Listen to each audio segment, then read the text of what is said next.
1980년 5월 광주 민주화 운동 당시 신군부의 보도 검열 때문에 취재도 보도도 할 수 없었습니다. 당시 언론사로는 유일하게 TBC가 80년 광주의 모습을 카메라에 담았습니다. 하지만 그 영상은 그동안 공개되지 못하다 오늘 드디어 JTBC 개국을 맞아 31년 만에 빛을 보게 됐습니다. 전진배 기자의 보도입니다. 1980년 5월 18일 광주 전남도청 앞에서 총성이 울립니다. 이 총성 이후 벌어진 참혹한 광주의 모습을 국내 언론은 담을 수 없었습니다. 신군부의 보도 검열 때문이었습니다. 80년 5월 19일부터 나흘간의 광주를 국내 방송으로는 유일하게 TBC가 생생히 카메라에 담았습니다.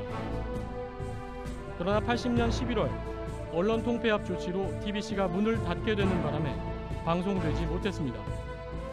31년 동안 중앙일보 창고에 있던 80년 광주의 영상이 오늘 TBC가 JTBC로 부활하면서 드디어 빛을 보게 됐습니다. 시민들은 총을 들고 트럭과 버스에 나눠 타고 일전을 준비합니다. 시민군들에게 주먹밥을 나눠주는 모습, 총상을 입고 신음하는 시민군을 위해 주부와 젊은 여성들이 자진해서 헌혈하고 있는 모습 등이 TBC 카메라에 잡혔습니다. 시민이여 일어서라 라는 경문을 붙인 차량, 시민들이 소방차와 경찰차에 올라 시위대를 독려하는 모습도 눈에 띕니다. 광주 시내 병원과 도청 영안실에 버려지듯 뒹구는 수십여 구의 시체, 닫혀있는 관뚜껑을 열며 통곡하는 어머니의 슬픔도 렌즈에 담았습니다. 비장함과 두려움이 어지럽게 섞여있는 소년의 눈동자, 80년 광주 미공개 영상이 내일 오전 JTBC 모닝쇼 7에서 방송됩니다. JTBC 전진배입니다. 총탄에 뚫린 유리창, 희생자를 덮었던 태극기, 또 한 여고생의 일기장까지 80년 5.18 광주 민주화 운동의 아픔과 처참함이 고스란히 담긴 기록물들을 광주에서 만나볼 수 있게 됐습니다. 정진명 기자가 다녀왔습니다.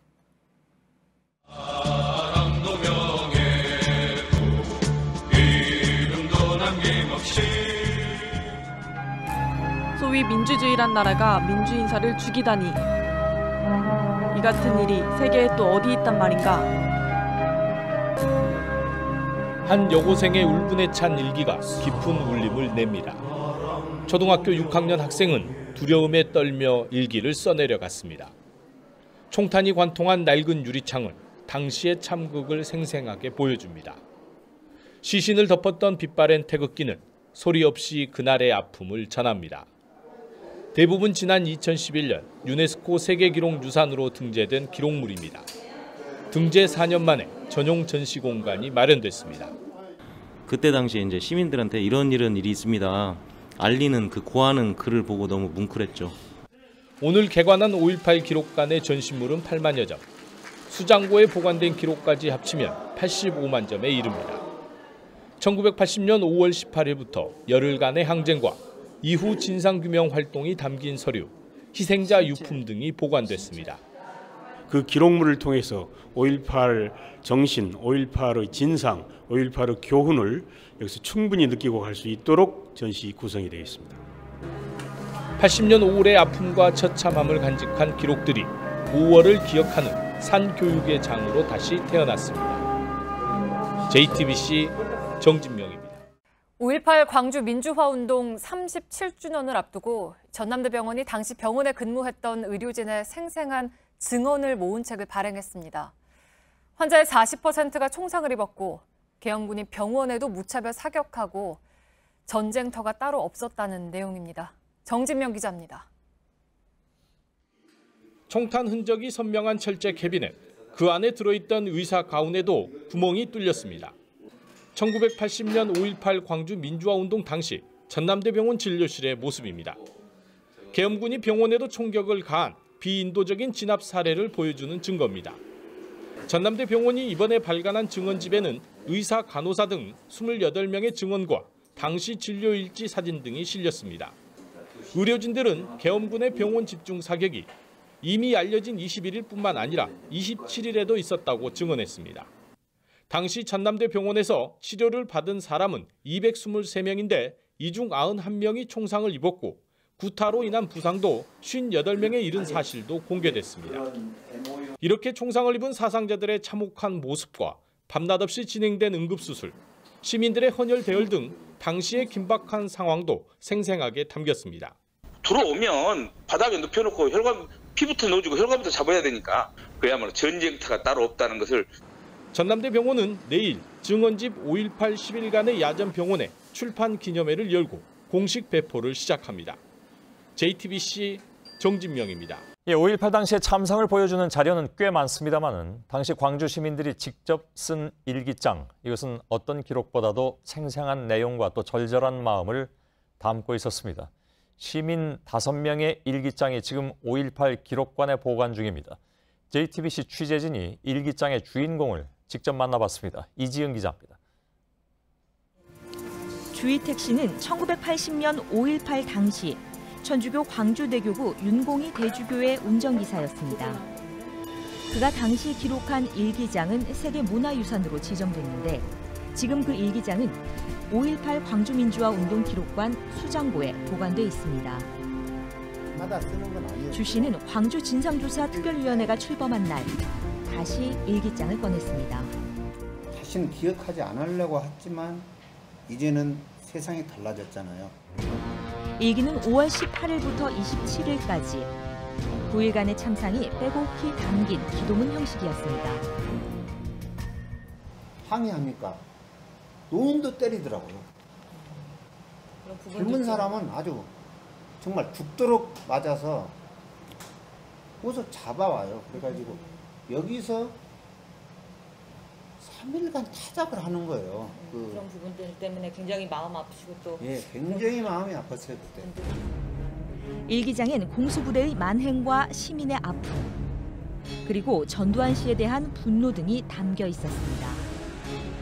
또 다른 4명의 일기에도 당시 상황은 고스란히 기록돼 있었습니다.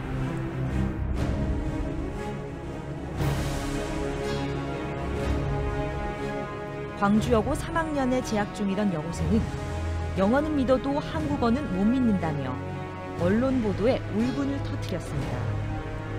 광주 우체국 통신과장이던 오빠와 목포에 살던 여동생은 계엄군의 잔혹한 행동을 낱낱이 적었습니다.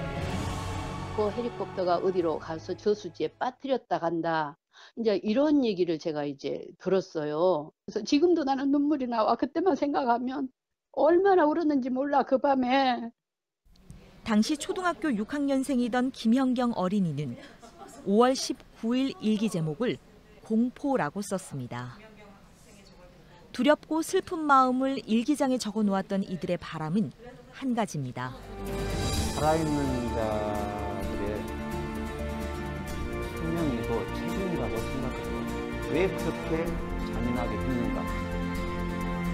JTBC 이지은입니다. 5.18 광주 민주화 운동 당시를 찍은 영상이 38년 만에 공개됐습니다. 광주 망월동에 시신을 안장하는 모습과 국군 광주 통합병원에서 치료를 하는 장면을 처음으로 볼 수가 있습니다. 참혹했던 당시 모습이 그대로 담겨 있습니다. 정진명 기자입니다. 화물차 짐칸에 실린 관들이 도착합니다. 오열하는 가족들, 상복을 입은 어린 아들과 수십 구의 시신이 묻힌 묘지. 1980년 5월 망월동 묘지의 모습이 영상으로 생생히 살아났습니다. 국군 광주통합병원에서 부상 치료를 받는 여성과 어린이의 모습도 처음 공개됐습니다. 영상은 21일 집단 발포 전 시민과 계엄군이 대치하는 상황에서 전옥주 씨가 가두방송을 하는 모습에서 시작합니다. 광주 기독병원에선 태극기에 덮인 수십 구의 시신을 비춥니다. 자발적으로 헌혈에 나서고 주먹밥과 음식을 나누는 모습도 보입니다. 항쟁이 끝난 광주 곳곳에는 소총을 든 계엄군과 탱크가 자리 잡았습니다. 옛 전남도청 앞에 도착한 군 장성들은 웃으며 악수를 하고 현장을 둘러봤습니다. 애기들 둘 봤어요. 두 집 봤어, 두 집. 그때 당시 마음이 돌아가는 것 같아갖고 마음이 아팠어요. 광주가 정말 민주를 위해서 싸운 동네였구나라는 모습이. 공개된 영상은 소리가 없는 흑백 필름으로 72분 분량입니다. 1980년 5월 20일부터 6월 1일까지 광주 시내 모습을 담아 사료적 가치가 높습니다. 5.18 기록관은 내일부터 이달 말까지 영상물을 공개 상영합니다. JTBC 정진명입니다.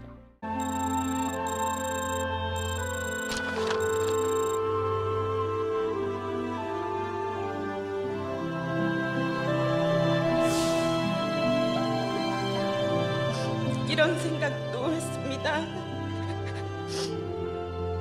때로는 내가 태어나지 않았다면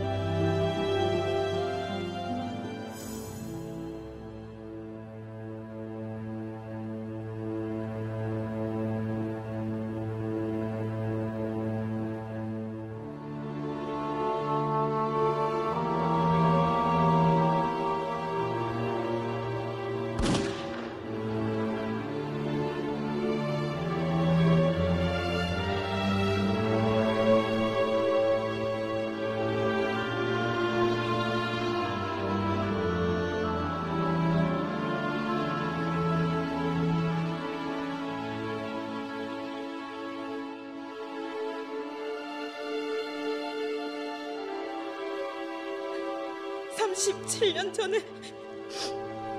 모든 아버지들이 내일의 밝은 길을 열어주셨음을 사랑합니다, 아버지.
(5.18) 광주 민주화운동 당시 계엄군이 시민들을 향해서 헬기 사격을 했다는 의혹에 대해서 그동안 국방부는 줄곧 부인해왔습니다. 그런데 국립과학수사연구원이 37년 만에 전남도청 앞에서 헬기 사격이 있었던 것으로 보인다는 결론을 내렸습니다. 정진명 기자입니다. 국립과학수사연구원이 광주광역시에 통보한 법안전 감정서입니다. 광주 금남로 옛 전남도청 앞 전일빌딩의 외벽과 최고층인 10층의 내부 기둥 주변에서 발견된 185개 총탄 흔적을 분석한 내용입니다. 탄은이 수평 또는 하향 각도를 보여 헬기가 정지 비행 상태에서 발사했다는 겁니다. 그 당시에 10층 이상의 건물이 없었고 어떤 총을 쐈는지에 대한 판단은 유보했지만 M60 기관총일 가능성도 열어놨습니다. 당시 계엄군이 시민들을 향해 헬기에서 기관총을 난사했다는 증언이 그동안 청문회 등을 통해 꾸준히 나왔습니다. 하지만 군은 당일 항공작전 일지 자체가 없다며 헬기 사격을 한사코 부인해 왔습니다. 국과수는 이를 판단하기 위해 지난해 9월부터 3차례 현장 조사를 벌인 끝에 국가기관으로는 처음으로 헬기 사격을 인정한 겁니다. 공격용으로 사용이 된 것이다. 일방적인 공격이다. 그렇게 봐야 되겠죠. 광주시는 이번 감정 결과를 바탕으로 전일 빌딩 안에 추모 공간을 마련할 계획입니다. JTBC 정진명입니다. 오늘 JTBC 뉴스룸은 광주 민주화 운동 관련 소식으로 시작합니다. 그동안 저희는 5.18 당시 군의 광주 폭격 계획에 대해 단독 보도를 계속해서 전해드렸는데요. 이번에는 당시 광주 상공에서 경고문을 살포하는 작업에 실제 공군이 투입됐다는 문건을 확인했습니다. 국방부는 실제 공군이 어떻게 개입했는지 또 헬기에서 사격을 했는지 밝히기 위해 특별조사단 구성에 들어갑니다. 먼저 공군 개입과 관련한 고석승 기자의 단독 보도 보시고 관련 소식 이어서 전해드립니다. 5.18 당시 광주에서 계엄군은 시민들을 상대로 경고문을 대량 살포했습니다. 간첩 등이 시위를 주도하고 있다고 주장하며 계엄군이 이른바 자위권을 행사할 수 있다는 압박용 유인물입니다. 지금까지는 이 경고문들이 정확히 언제 어떻게 뿌려졌는지 확인되지 않았습니다. 그런데 바로 이 경고문 살포에 공군이 동원된 정황이 새롭게 드러났습니다. 5.18 당시 광주에 주둔했던 505 보안부대의 문건입니다. 이희성 당시 계엄사령관이 5월 21일 발표한 경고문 10만 장을 22일 새벽 공군기를 이용해 광주 지역에 살포할 것이라고 적혀 있습니다. 앞서 합참 자료에서 확인된 성남비행단 수송기의 광주 이동과 광주 비행단 전투기의 타 비행장으로의 이동 외에 계엄군이 광주 상황과 관련해 공군을 조직적으로 움직인 사실이 한 가지 추가로 확인된 겁니다. 문서엔 공군기라고만 돼 있는데 당시 과연 어떤 비행기가 광주 상공을 비행했는지, 그 비행의 경로는 어땠고 누가 명령한 것인지 등 모두가 밝혀져야 할 대목입니다.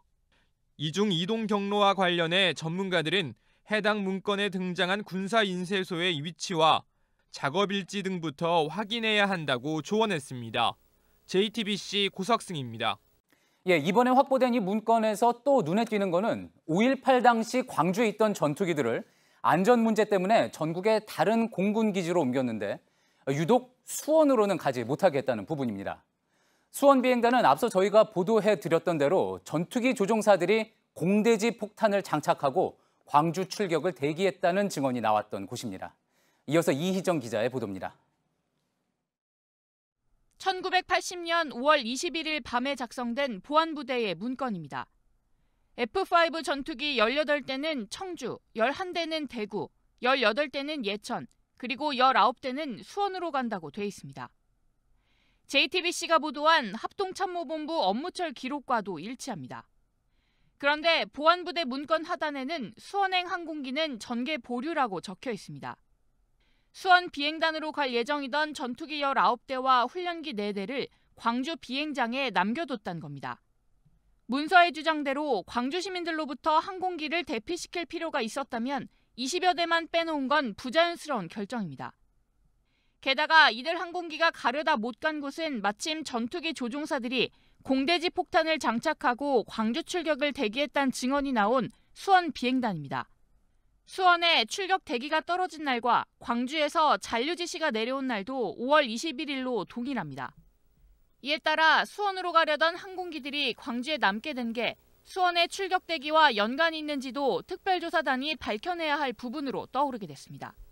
JTBC 이희정입니다. JTBC는 1980년 5월 광주 민주화운동 당시에 감춰져 왔던 각종 의혹들을 연속 보도해드리고 있습니다. 그런데 이런 의혹이 제기되고 또 조사가 이루어질 때마다 전두환 씨를 비롯한 당시 군부와 일부 진영에서는 강변하는 내용이 있습니다. 즉, 군이 나섰던 각종 정황이 광주 진압이 아니라 북한군에 대비했던 것이다 하는 주장입니다. JTBC는 1980년 5월에 육군본부 정보참모부가 작성한 보고서를 입수했습니다. 북한의 남침설은 신빙성이 떨어지고 북한군의 특이 동향이 전혀 없다는 내용이 핵심입니다. 유선희 기자의 단독 보도입니다. 광주 민주화운동 일주일여 전인 1980년 5월 10일 김재명 당시 육군본부 정보참모부장이 작성해 계엄사령관에게 보고한 북괴 남침설 분석 문건입니다. 남침설은 일본 외무성이 80년 1월 일본 공안조사처가 이후 정부에 2차례 제보했습니다. 하지만 미국은 일본 측 제보에 신빙성이 없다면서 북한의 특이 징후가 전혀 없다고 분석했습니다. 육본 정보참모부 역시 당시 북한의 6회 공군을 각각 세밀하게 분석한 뒤 전쟁 징후가 없다고 결론냈습니다. 하지만 이런 정황을 알고도 전두환 씨는 허위 보고를 합니다. 주영복 당시 국방부 장관은 1995년 검찰 조사에서 전두환 씨가 수장을 맡고 있던 중앙정보부가 정부에 북한 남침설을 보고했다고 진술했습니다. 이런 식으로 위기감을 고조시켜 계엄령 명분을 만든 겁니다. 닷새 뒤인 5월 17일 신군부는 북한의 도발에 대비한다며 계엄령을 확대했습니다. 전쟁 징후가 없다는 한미 양국의 일치된 분석 결과를 숨기고 근거 없는 북한 남침설을 만들어낸 겁니다.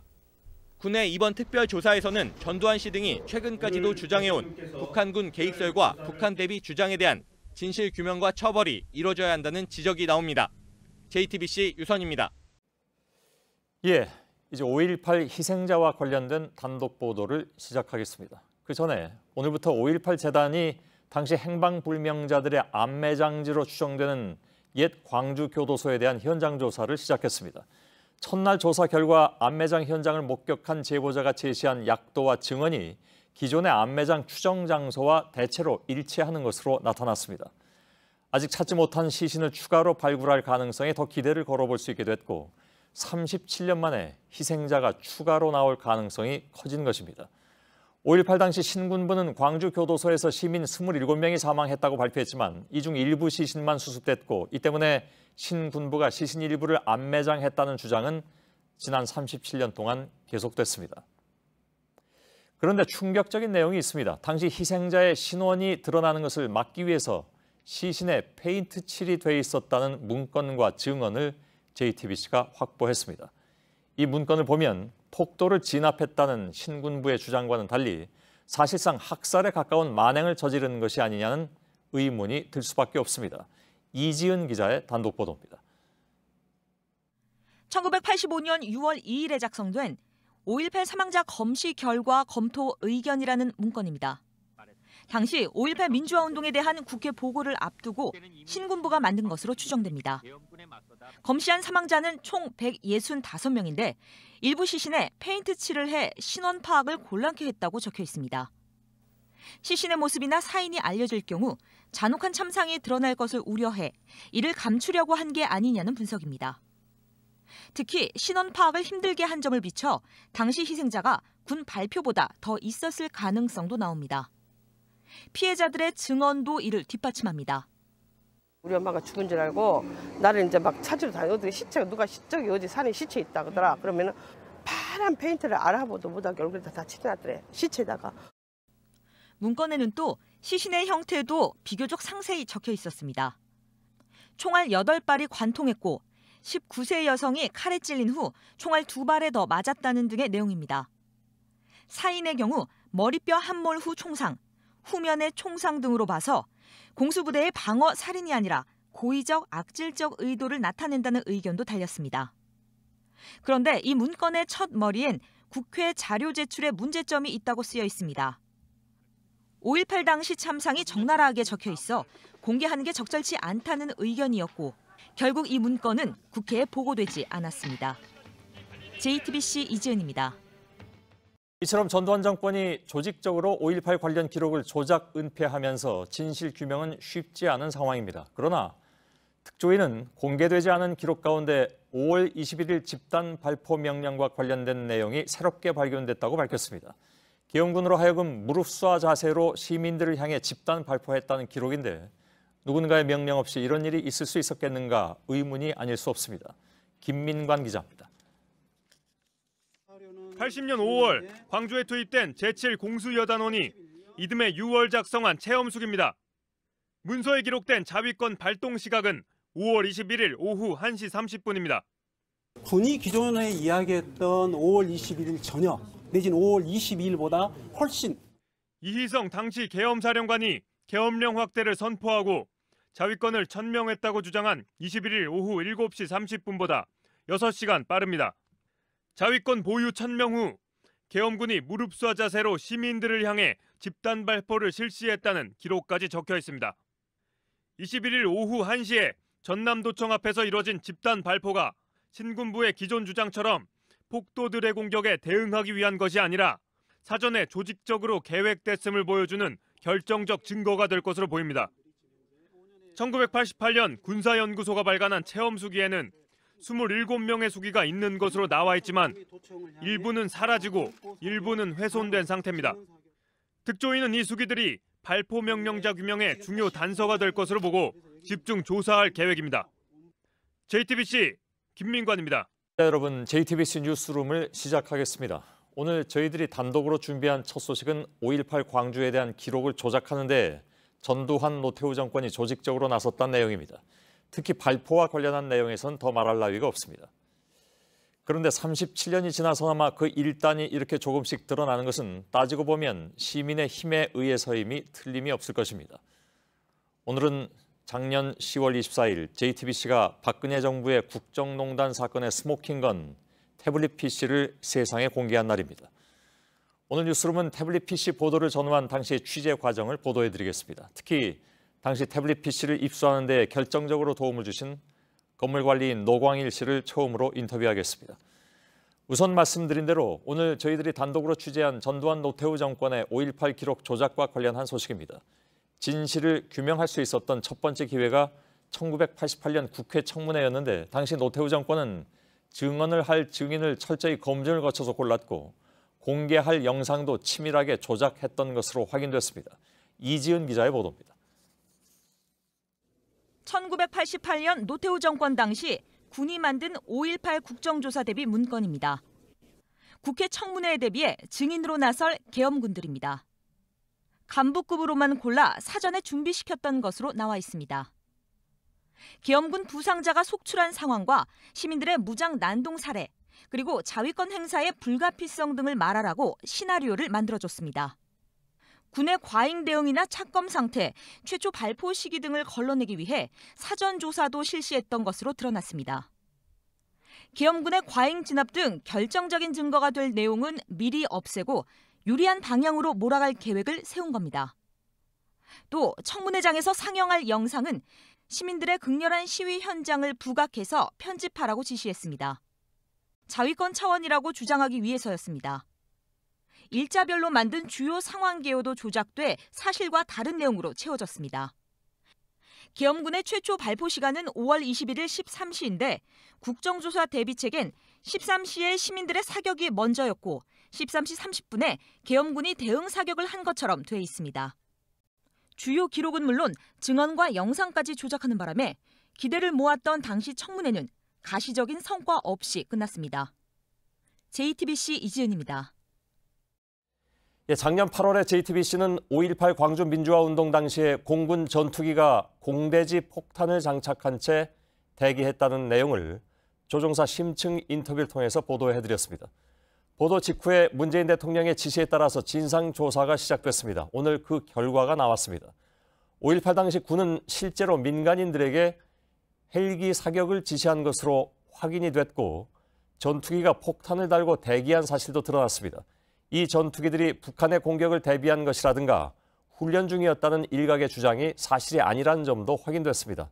다만 특조위는 전투기가 광주를 폭격하기 위한 것인지에 대해서는 최종 결론을 내리지 못했는데 광주에서 추가적인 전투기 비상대기 사실을 확인했고 이것이 적어도 광주 진압작전과 밀접한 관련이 있는 것으로 판단하고 있습니다. 유선희 기자입니다. 특조위는 5.18 당시 계엄군이 광주 시민을 향해 헬기 사격을 했다고 밝혔습니다. 공격 헬기 500MD와 기동 헬기 UH-1H를 이용하여 5월 21일과 5월 27일 광주 시민을 상대로 여러 차례 사격을 가하였습니다. 계엄사가 광주로 보낸 군 문서엔 시위 사격에 20mm 벌컨이 적합하다는 등 구체적인 방침이 적혀 있습니다. 특조위는 황영시 계엄사 부사령관에서 시작된 헬기 사격 지휘 계통도 공개했습니다. 전투기 폭탄 장착 대기도 사실로 확인됐습니다. 공군은 수원 제10 전투비행단 F5 전투기들과 사천 제3 훈련비행단 A-37 공격기들에 각각 MK-82 폭탄을 이례적으로 장착한 채 대기시켰습니다. 또 광주는 월남과 흡사하다고 말했던 윤자중 당시 공군참모총장이 5월 21일 광주 비행장에 전투기 2대와 수송기 1대를 비상대기시켰다고 밝혔습니다. 해상으로 도주하는 시위대를 소탕하려는 작전 지시거나 적어도 광주 진압 작전과의 밀접한 연관하에 이루어진 것으로 판단하였습니다. 다만 남아있는 군 자료가 부족하고 일부 증인들이 조사를 거부해 폭탄 장착 대기가 광주를 향한 것인지는 판단을 미뤘습니다. 그동안 일각에서는 전투기가 광주가 아닌 북한에 대비한 것이었거나 간첩선을 잡기 위한 훈련일 거라는 주장이 나왔습니다. 하지만 특조위는 당시 육군본부 정보참모부 문서와 보안사 문건 등을 토대로 전부 아니라고 밝혔습니다. 무장 장착을 훈련하는 것이었다. 실무장 투하를 위한 준비였다. 대간첩 작전이었다. 대북한용이었다는 주장들이 제기되고 있습니다. 그러나 이와 같은 4가지 주장은 모두 적절하지 않게 판단됩니다. JTBC 유선입니다. 전두환 씨가 5.18 민주화 운동의 희생자와 목격자의 명예를 훼손한 혐의로 재판을 받게 됐다고 어제 보도해드렸습니다. 헬기 사격은 없었다는 전 씨 주장과 상반되는 문건을 저희가 입수했습니다. 미국 정부의 기밀 문서와 기무사 자료인데 미국 문서부터 보겠습니다. 유선희 기자입니다. 주한 미국 대사관이 1980년 5월 23일 작성한 비밀 전문입니다. 미 국무장관에게 즉시 전달하라고 나와 있습니다. 광주의 상황이 서서히 나아지고 있는 것 같다면서 항공기들이 광주에서 더 이상 발포하지 않고 있다고 적혀 있습니다. 5월 23일 이전엔 항공기에서 사격이 있었다는 겁니다. 미국 대사관이 같은 해 6월 10일 작성한 문건엔 5월 21일의 상황이 나와 있습니다. 군중은 해산하지 않으면 헬기 공격을 받게 될 거라는 경고를 받았고 실제로 총이 발사됐을 때 엄청난 분노가 일었다고 돼 있습니다. 5월 21일은 계엄군이 전남도청 앞에서 시민을 향해 집단 발포한 날입니다. 같은 날 헬기 사격도 있었다고 미 대사관이 증언한 겁니다. 이날은 고 조비오 신부가 헬기 사격을 봤다고 증언한 날이기도 합니다. 하지만 전두환 씨는 회고록에 조비오 신부를 가면 쓴 사탄이라고 주장했습니다. 검찰은 이 2개의 미국 기밀 문서들이 조 신부의 증언을 입증할 객관적이고 결정적인 증거가 될 것으로 보고 있습니다. 검찰은 당시 헬기 사격과 관련한 일본, 독일, 프랑스 대사관의 자료도 입수했다고 밝혔습니다. JTBC 유선입니다.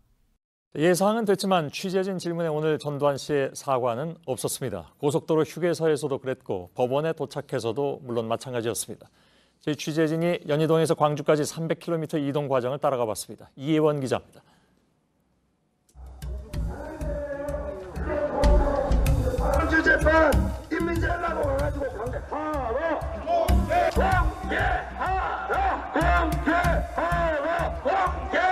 오전 8시 30분 검은 정장에 노란 넥타이 차림의 전 씨가 집에서 이순자 씨와 함께 나왔습니다.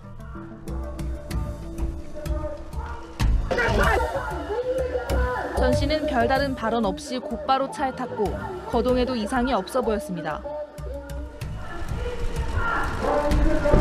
지지자 한 명이 출석하지 말라며 차 앞으로 뛰어들기도 합니다.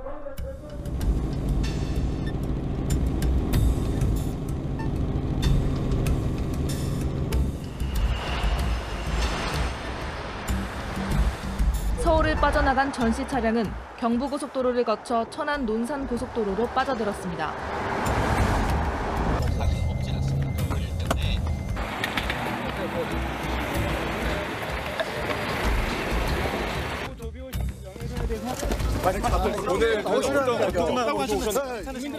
오늘 어떤 마음으로 오셨어요? 5.18 유족에게 사과하신 말씀 오늘 어떤 마음으로 오셨어요?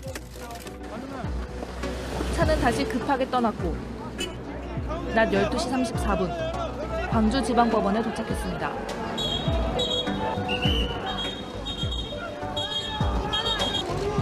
굳은 표정의 전 씨는 걸어서 법정으로 들어갔습니다.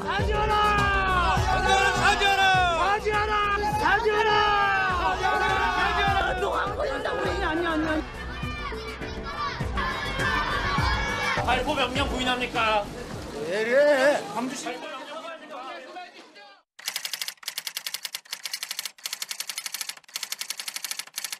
JTBC 이혜원입니다.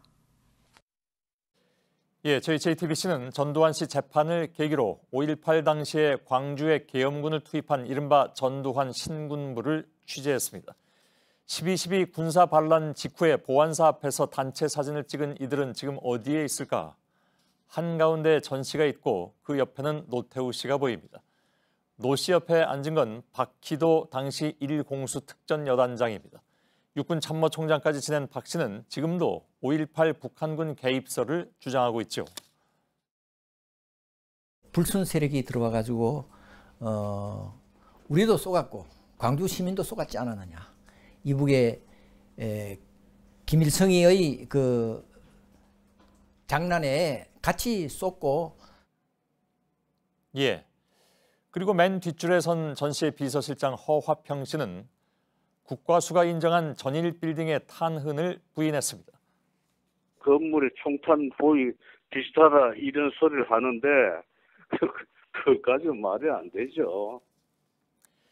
5.18 당시 특전사령관이던 정호용 씨는 문을 굳게 닫고 나는 무관하다라고 말하고 있습니다. 과잉 진압이 있었다라고 하는 그런 부분에 대해서는 좀 어떻게 좀 보시나요?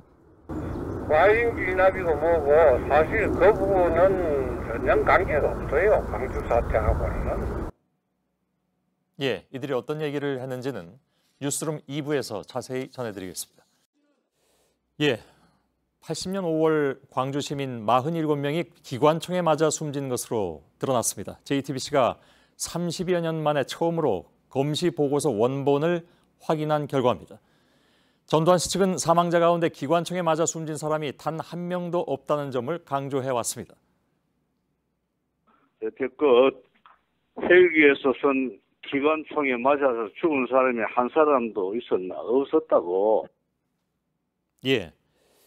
헬기에서 사격이 있었다면 기관총에 맞아 숨진 사람이 있어야 하지만 그런 사망 기록은 단 한 건도 없다는 것이었습니다. 기관총이 헬기에서 발사되는 것인지는 조사해 봐야 알지만 일단 그럴 가능성은 저희들의 오늘 보도로 매우 높아졌다고 봐야 되겠습니다. 유선희 기자가 전해드리겠습니다. 1985년 국방부가 작성한 광주 사태의 실상 문건입니다. 문건 전체에 광주 시민이 폭도라고 적혀 있습니다. 민간인 가운데 총상으로 숨진 사람이 131명인데 계엄군이 갖고 있던 M16에 숨진 사람은 29명뿐이라고 적혀 있습니다.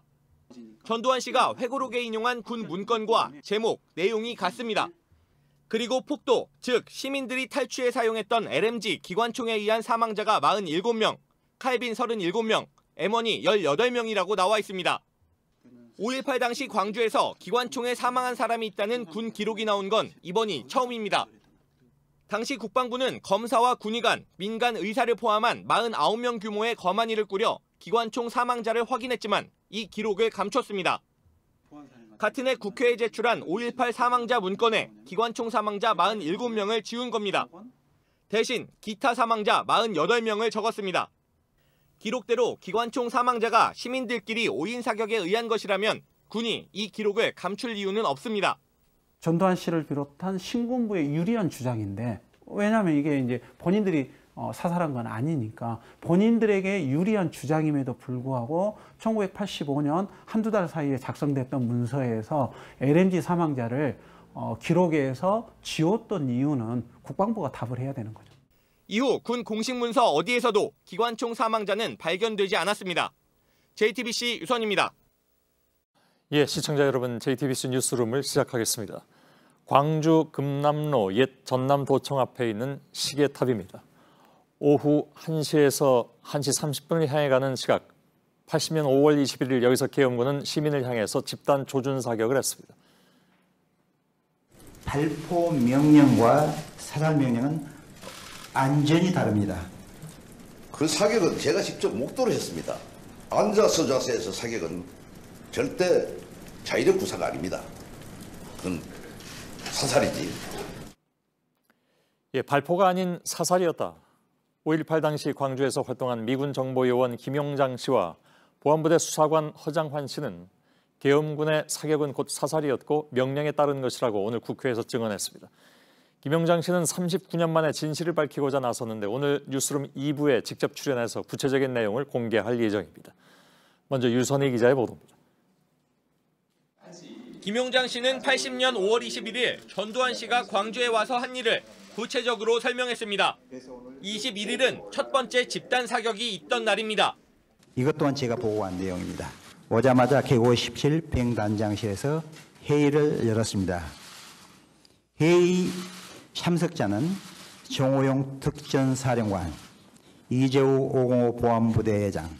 회의 참석자로 지목된 이재우 505 보안부대장의 직속 부하였던 허장환 씨는 전 씨가 그 회의에서 사살 명령을 내렸다고 했습니다.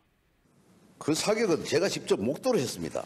전두환이는 사살 명령을 내린 겁니다. 80년 5월 21일 오후 1시에서 1시 30분 사이 전남도청 앞에선 계엄군의 집단 조준 사격이 있었습니다. 두 사람의 증언을 종합하면 이날 오전 11시 국방부에서 회의를 한 전 씨는 헬기를 타고 광주에 왔고 정오 무렵 회의를 했습니다. 그리고 1시간 뒤 사격이 있었다는 겁니다. 두 사람은 전두환 신군부가 이런 강경 진압을 위해 시민을 가장한 계엄군, 이른바 편의대를 보냈다고도 했습니다. 경납고로 찾아가서 제 눈으로 확인했습니다. 나이는 20 혹은 30대 젊은이들이었고 짧은 머리에 일부는 가발을 썼었습니다. 계엄군이 보낸 편의대가 시민들 속으로 들어가 폭력적인 행동을 하고 그걸 명분으로 계엄군이 사격을 하는 이른바 시나리오에 따른 진압이었다는 겁니다. 북한군 침투설은 말할 가치도 없다고 했습니다. 북한군 600명이 미군의 첨단 감시망을 피해서 들어오는 건 불가능합니다. 따라서 저는 북한군이 광주에 침투했다는 보고는 할 필요가 없었습니다. 하지 않았습니다. 그런 일이 전혀 일어나지 않았기 때문입니다. JTBC 유선입니다.